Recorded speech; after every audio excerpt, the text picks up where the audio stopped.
One thing we need to note is that talent is not enough. And there's one illustration I like to give is like you going to a restaurant where you have a lot of food. You have intercontinental dishes, you have pounded yam, you have eba, you have afang soup, you have a lot of things you can eat there. But to get into that Yeah, entrance, you need to pay a token, right? And yeah, this is synonymous to an artist career. To get into the definitely. industry, you need to pay a token, and the token you need to pay is your talent. So what they will collect from you at the entrance to accept you inside the industry is your talent. Okay, you are talented. Welcome to the industry. Now, for you to enjoy all the benefits in the industry, like for example, you've entered the restaurant now. For you to Yeah, enjoy everything in that restaurant, you need to like pay for everything, right? So in this case, as yeah, an artist, for you to really enjoy the industry, there are some other things that you need in addition to your talent that will enable you to enjoy the industry. And it's a lot of things, right? Ranging from your branding, your communication, your social media marketing, and promotions, a lot of things, your networking, relationship with industry professionals. There are a lot of things that you need to add to your talent that will really make you grow in the industry. So a lot of people, a lot of artists just come and say they are talented. Yes, we know you are yeah. talented. There are a million and one other people that are talented, but Also what makes you talented. different? Speaking about this talented thing, what do you think is the biggest lie that artists are being told when about getting signed? Yeah, I feel like there's a lot of lies that are that are being told, but I'd say Yeah. the most prominent one is that I don't know where this lie came from, but a lot of artists believe that once they get signed, that they've blown, that they are successful already. Just signing a paper means they are successful. And a lot of them get to that position where they actually get signed, but once they get signed, you see that a lot of them are not able to like keep up with the lifestyle. So I Yeah. think where this came from is the fact that a lot of people that got signed, they started showing off the things that came with the signing, but they don't show the work that had to go into that signing. Because signing if you think being an independent artist is stressful, being signed to a record label is more stressful, because the record label that signed you, they invested money in you, and within a time frame that they signed you, they have to make that money back and more.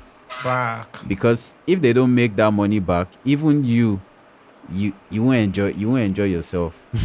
And I think many artists don't know that when you are being signed, it's like loaning you an amount of money. I Exactly. think many artists don't really know much about that. They feel they just dash you money, say, oh yeah, chop life. So I think that's one thing that they have to understand as well. Like you are saying, when you are being signed, is when the real work actually starts. Yeah. That one way they do now, just exam, you don't pass exam. So you have to now start amplifying that as well. Once you see an artist that is rejecting evolution, or a producer that is rejecting evolution, for example, Yeah. there's AI now. AI is making music. AI can make beats. AI can make music. You can give AI lyrics and it will sing the lyrics back to you. There's a lot of Definitely. development going on in the artificial intelligence world. But what you see is that a lot of people are pushing back on this artificial intelligence instead of learning how to incorporate it into what they are already doing, right? Exactly. Understandably, there is a lot of reasons for that, right? A lot of people are scared. A lot of people don't know how far this thing will go. A lot of people are just, but that's where learning really comes in, right? So if you are an artist or a producer and you are scared to learn something new, right? I feel like that is going to really, really limit you. If you had only one platform that you feel you would be on right now, which one do you think you would, double down on? And what is the pro and what is the con of that particular platform? Yeah, if there's one platform I'll pick, if I really have to Yeah. pick one, because Honestly, I would have picked two, right? But if I really, really No, have now to, one, no, we no agree for two. if I really, really have to pick one, I'm going to pick TikTok, right? Because I feel like TikTok algorithm, favors consistency. Same with other platforms, but I think the barrier is just really low for TikTok. If you are Mm-hmm. able to figure out what your audience needs and you continuously feed them what they need, TikTok is going to reward you with, visibility. And apart from that, when it comes to Yeah. running promotion, running ads, because talking at this is me talking as a digital marketer. When it comes to running ads on TikTok is cheaper than every other platform, cheaper than Oh, YouTube, really? cheaper than IG, Facebook, cheaper than Snapchat. I mean, Snapchat is really close. Snapchat is doing well, but I'll put it at Sorry to cut you there. Aside from being cheap, what do you think about the return? So that they don't feel like, oh, because it's cheap and maybe. So if I spend on TikTok, yeah. what's the return like in terms of views, in terms of like, in terms of engagement? When you want to start marketing, if you Yeah. speak with any professional marketer, the first thing they will ask you is what's your goal or what's your objective, right? What are you trying to achieve? So if your aim is to get like video views and engagement and all of that, there's a path you're going to follow. If the objective is to take your audience from TikTok to another platform, let's say Spotify, there's a strategy you Yeah. use for that. So yeah, depending on the objective you tell the platform you want to achieve, that's what will determine the result you're going to get. But yeah, like you said, even though it's cheap, there's a thing from my years of experience running ads Yeah. and engaging with the platform. TikTok audience, they're not serious with engaging you on the DSPs. On For example, it is more difficult for a TikTok user to leave TikTok to go to Spotify.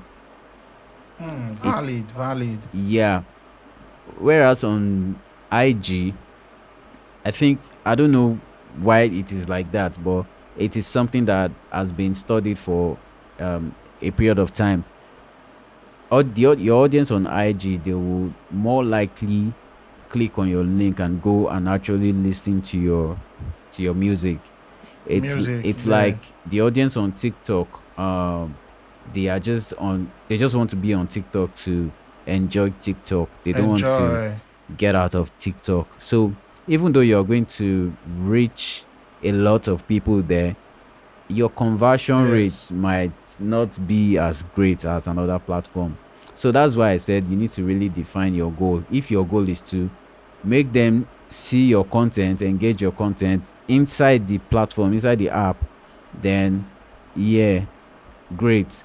But if your objective is to show them your stuff so that they can go maybe to your YouTube or to your Spotify or Apple Music, uh, they may not be the best for that. So And that right there is why I keep having conversations, because nobody is telling artists the real truth. Talent is just the entrance fee. Strategy is what keeps you in the building. If this hit different for you today, do me a favor, share this clip with one artist or producer in your circle that needs to hear it. Drop a comment and tell me which part hits the hardest. And if you want the full uncut conversation with Spice Beats, the link is in the description. I'm Beat by HCN. Stay productive, keep evolving, and I'll catch you in the next one. Peace.